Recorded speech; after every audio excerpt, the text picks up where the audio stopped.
kwa nyinyi nyote ambao tayari mmeshakuwa hapa. Tunawashukuru sana kwa kufika kwenu.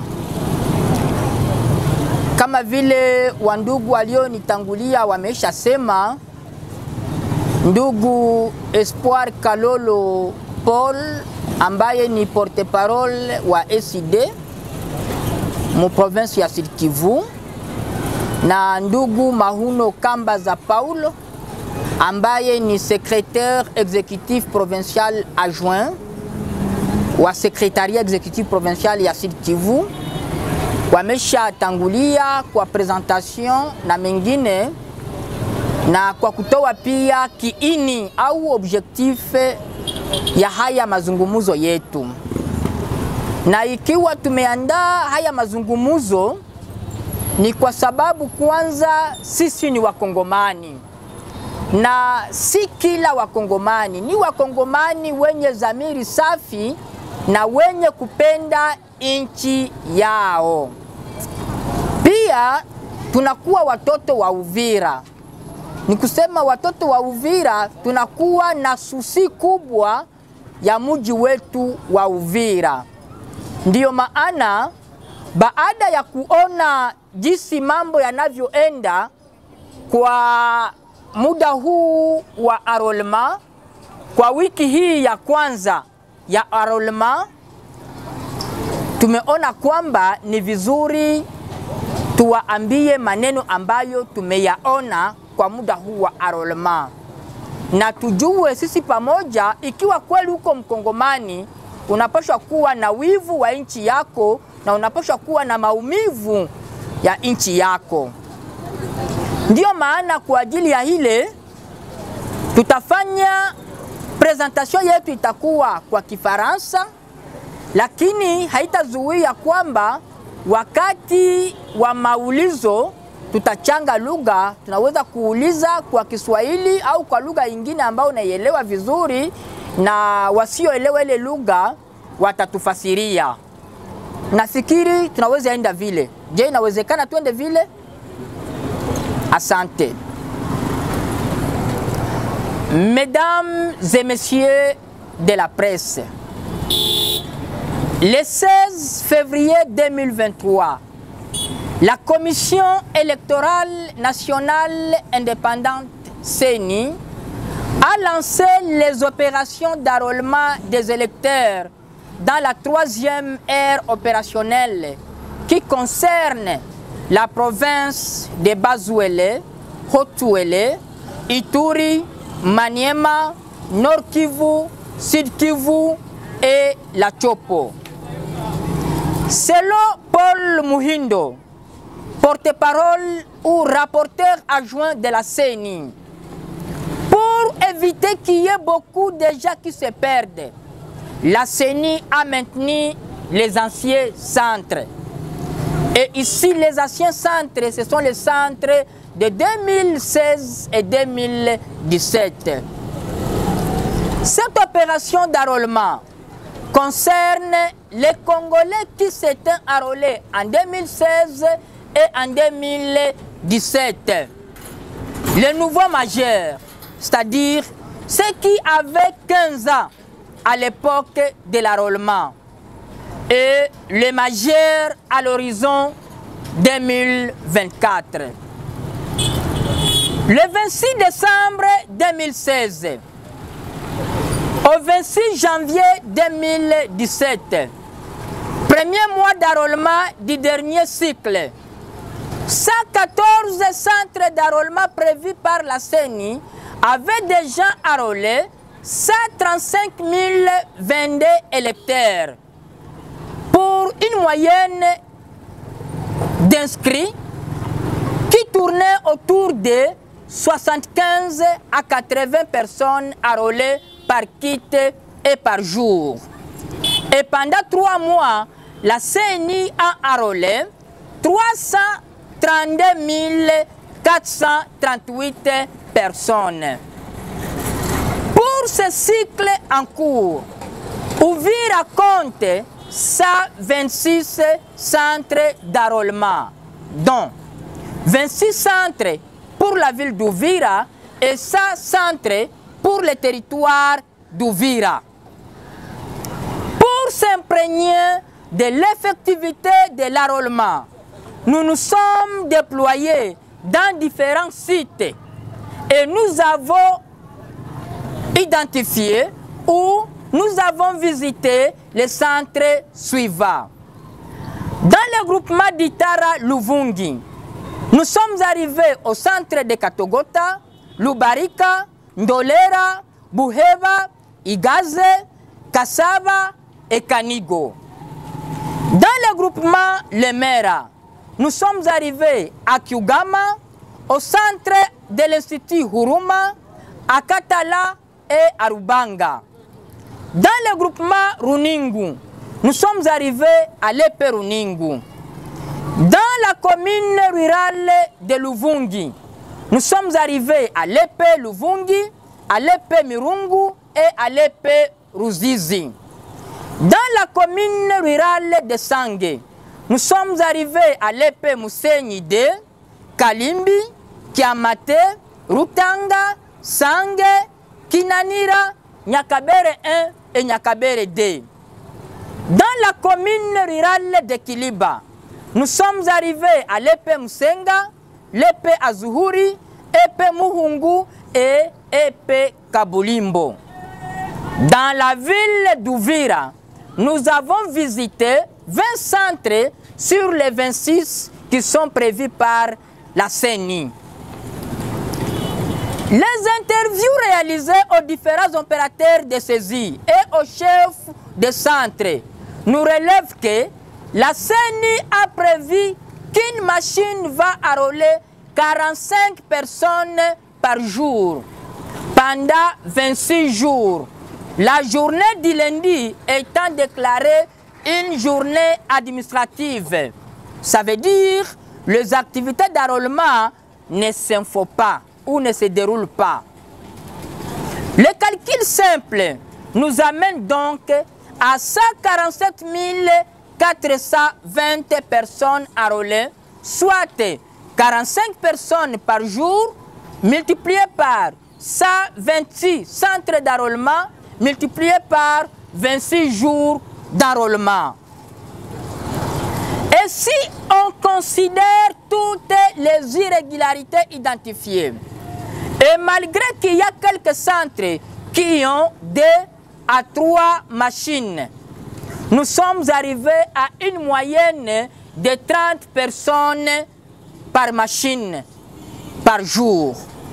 Cela nous donne 98 280 personnes qui seront enrôlées pendant cette période de 26 jours.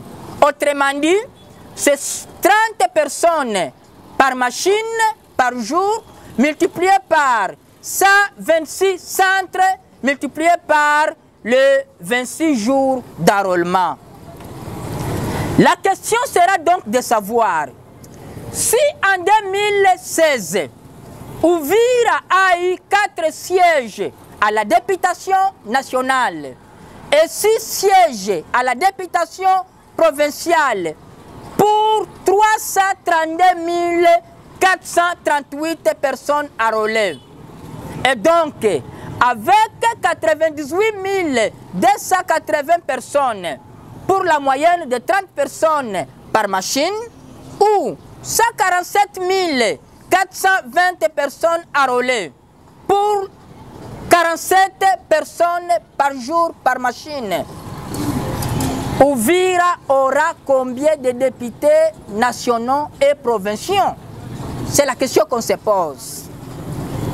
Mesdames et messieurs de la presse, permettez-nous de vous relever quelques irrégularités alarmantes que nous avons identifiées lors de cette première semaine de notre monitoring. Première irrégularité, les machines tombent en panne régulièrement avec au moins 2 à 3 heures de dépolarisation des batteries par jour.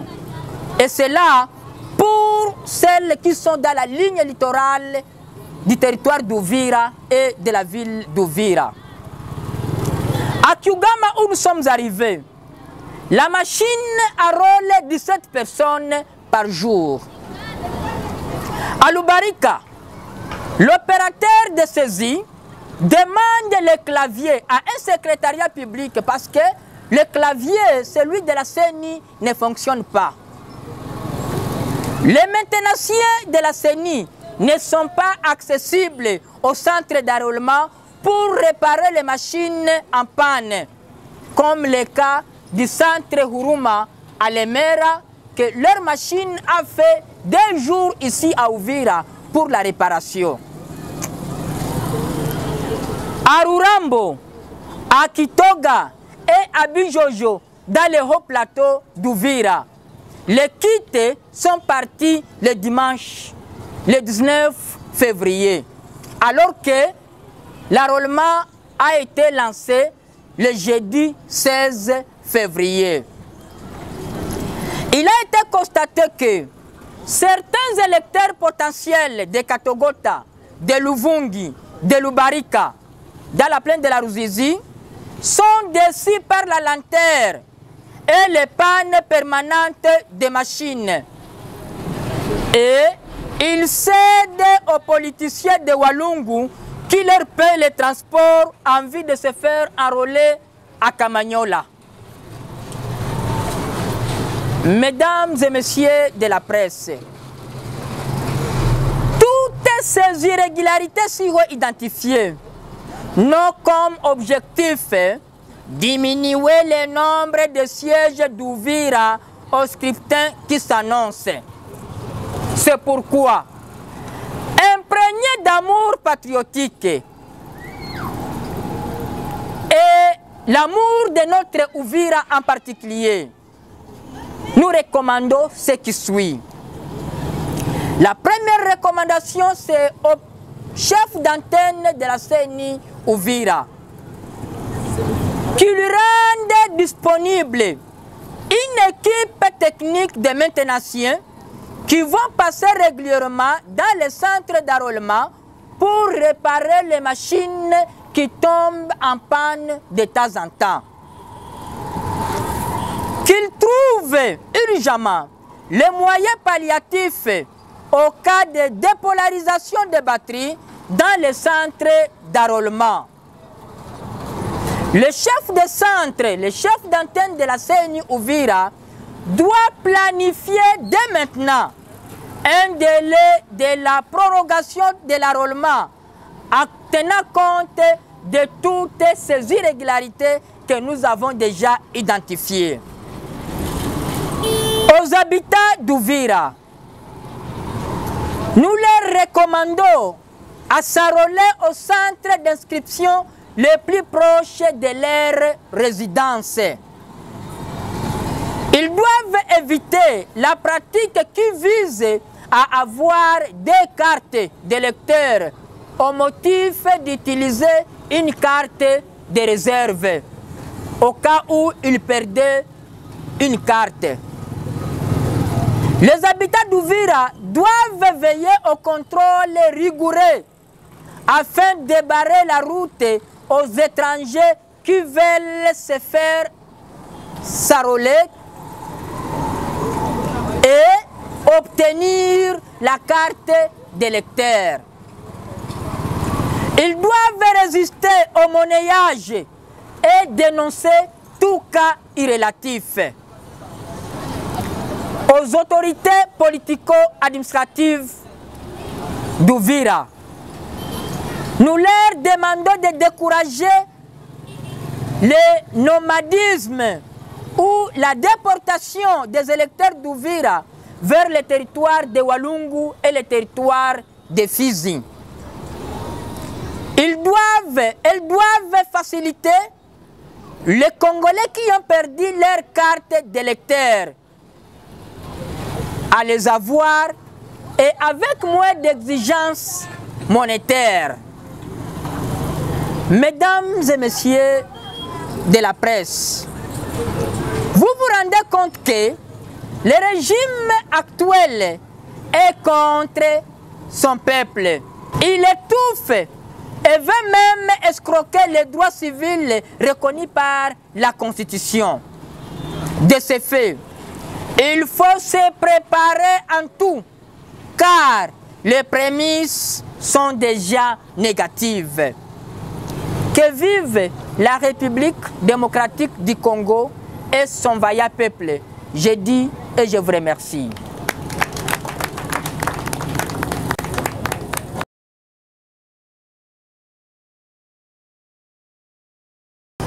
Elle concerne encore les nouveaux majeurs, c'est-à-dire ceux qui avaient l'âge de 15 ans en 2016. Elle concerne encore les majeurs à l'horizon 2024.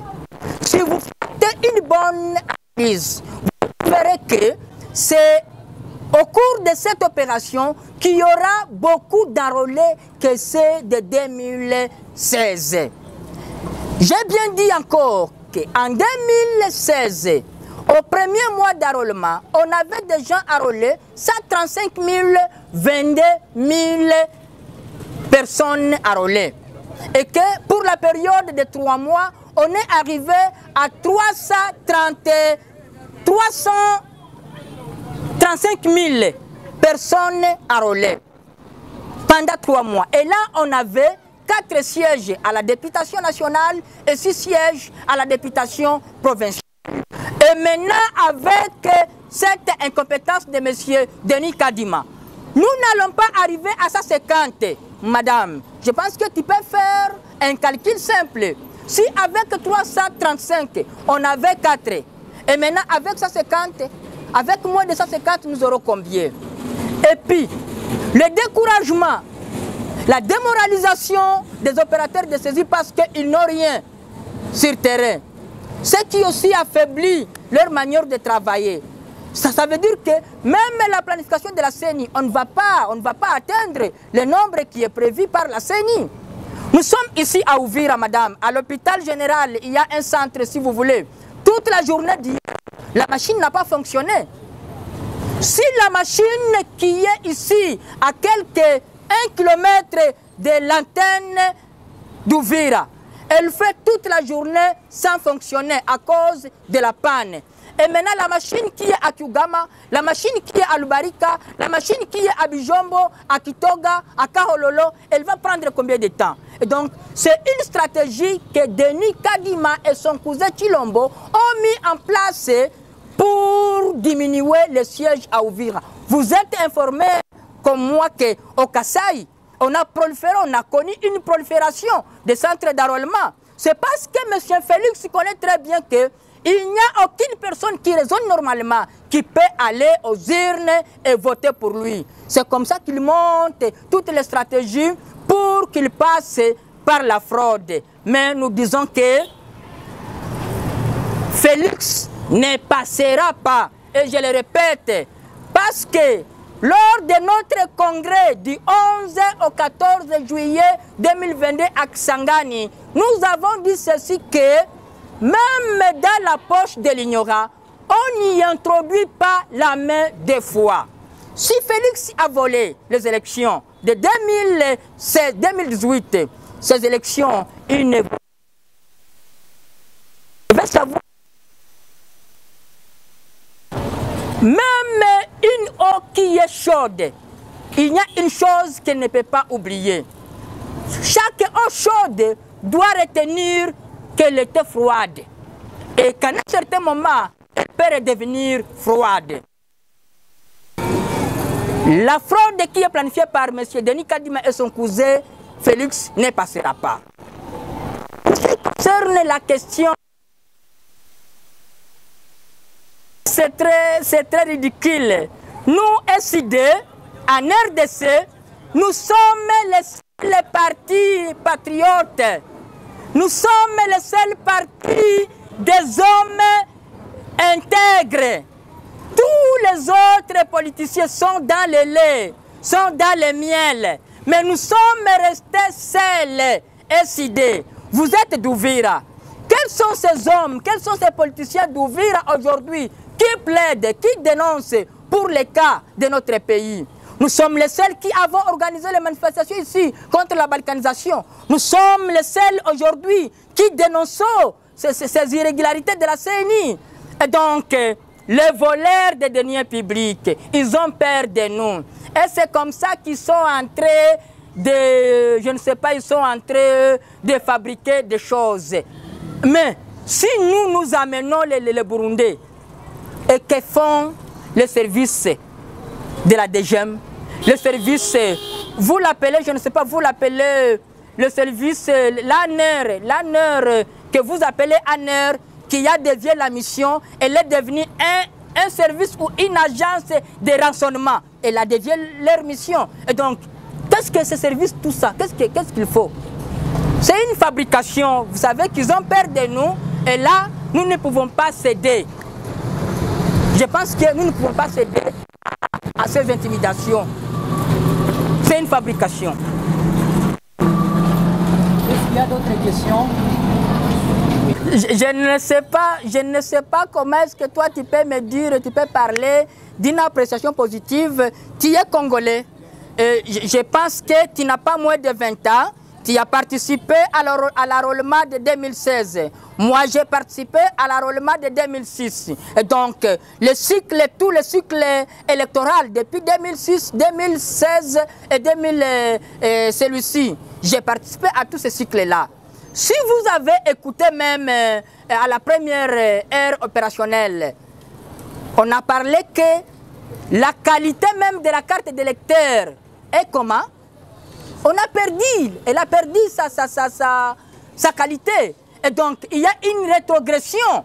Ça veut dire que la qualité de 2006 demeure la plus meilleure que celle de 2023. Monsieur, est-ce que tu peux bien réfléchir? Si on te dit que quelqu'un de 2006 réfléchit mieux que toi de 2023, comment tu peux réagir à ça? Est-ce que tu comprends bien? Et donc, si tu me parles des meilleurs, je ne sais pas ce que je peux me parler, à part la fraude déjà qui est préparée, je ne vois pas ce que j'ai pu parler des meilleurs. Regarde même la carte. Regarde même la durée qu'il faut faire pour avoir une carte d'électeur. Mais c'est très horrible. Regarde même les machines. Comment est-ce que les machines tombent en panne chaque fois? Monsieur Kadima, je pense que c'est un frappeur, c'est un aventurier frappeur. Et c'est un aventurier qui est plus incompétent que M. Félix. Parce que si vous avez suivi, même les chercheurs le disent que quand un incompétent quitte le pouvoir, il cherche un plus incompétent que lui. Et donc, M. Félix, tout le monde s'est demandé comment M. Félix, qui a fait montre d'une incompétence génétique, peut être capable de nous sélectionner quelqu'un, un homme sérieux qui va conduire le processus électoral. Il ne pouvait que chercher quelqu'un qui est moins que lui. Et c'est ce que vous voyez aujourd'hui, monsieur. Comment pouvez-vous vous enrôler vous-même avec Martin Fayoulou, vous enrôler dans un processus, s'y mettre activement? Il est déjà dans le processus. Il a pardonné son frère Félix. Je crois que vous vous rappelez à l'époque, à l'arrivée du pape, il a pardonné son frère Félix. Il est déjà dans le processus. Vous-même, vous vous mettez dans un processus que vous reconnaissez être déjà bâclé. Comment comptez-vous vous comporter demain, le lendemain, ou même le moment même des élections où Martin Fayoulou peut-être ne va pas passer? Vous êtes embarqué dans un processus déjà bâclé, sans être sûr d'être élu, réélu. Merci. Je voudrais vous rappeler que SID, comme c'est défini, c'est engagement pour la citoyenneté et le développement. C'est d'abord un parti qui a des valeurs chrétiennes. Et le président Martin Fayoulou m'a dit, d'abord c'est un homme chrétien. C'est un homme chrétien et c'est un homme de valeurs. Il n'a pas pardonné M. Félix à l'arrivée du pape, non. Il a pardonné M. Félix dès lors qu'il avait volé la victoire des Congolais. Parce que le président Martin Fayoulou, c'est un homme de paix. Monsieur, moi-même, Maungano, je suis capable de faire la guerre ici à Uvira, même au Congo, et gagner. Je suis capable. Mais ce qui me retient, c'est le patriotisme. Ce qui me retient, c'est l'amour de notre pays. Et le président Martin Fayoulou peut le faire, mais il ne l'a pas fait parce que c'est un patriote. Et donc, il a pardonné M. Félix dès lors qu'il avait volé. Et quand le pape était venu, il a rappelé, parce que M. Félix, c'est quelqu'un qui n'a pas confiance en lui. C'est un homme qui t'attend, c'est un homme qui ne se connaît même pas. On l'a pardonné. Par rapport au processus? Par rapport au processus électoral, je vous rappelle d'abord que le gagnant pour ces élections, c'est le président Martin Fayoul Madidi. Parce que, je le répète, qu'un Congolais normal ne peut pas voter pour M. Félix. Par rapport au processus, nous nous sommes dit, nous n'allons pas boycotter les élections. Nous allons partir au Malais, comme les Français disent, au Malais, Malais et demi. Vous voyez ce que nous sommes en train de faire aujourd'hui. C'est parce que nous avons cette capacité d'analyse. Mais ce Kadima, ce sont les pièges qui nous ont tendus. Mais nous venons de les identifier. Et donc, nous allons partir dans ce processus électoral parce que nous ne voulons plus que les Congolais continuent dans cette souffrance. C'est pourquoi nous sommes en train d'identifier tous les pièges que M. Kadima est en train de nous tendre. Nous allons partir. D'abord, c'est mon obligation citoyenne de s'enrôler et d'avoir une carte d'électeur. Qu'elle soit mauvaise, qu'elle soit bonne, je dois d'abord me rassurer que j'ai cette carte parce que la carte d'électeur que nous sommes en train de chercher, c'est notre arme que nous allons utiliser le 20 décembre 2023 pour chasser M. Félix. Et maintenant, si je n'ai pas cette arme, qu'est-ce que je vais utiliser? Je pense que vous me comprenez. C'est l'arme que nous allons utiliser et nous devons l'avoir pour chasser M. Félix Tshilombo. Même dans l'irrégularité. Même dans ces irrégularités.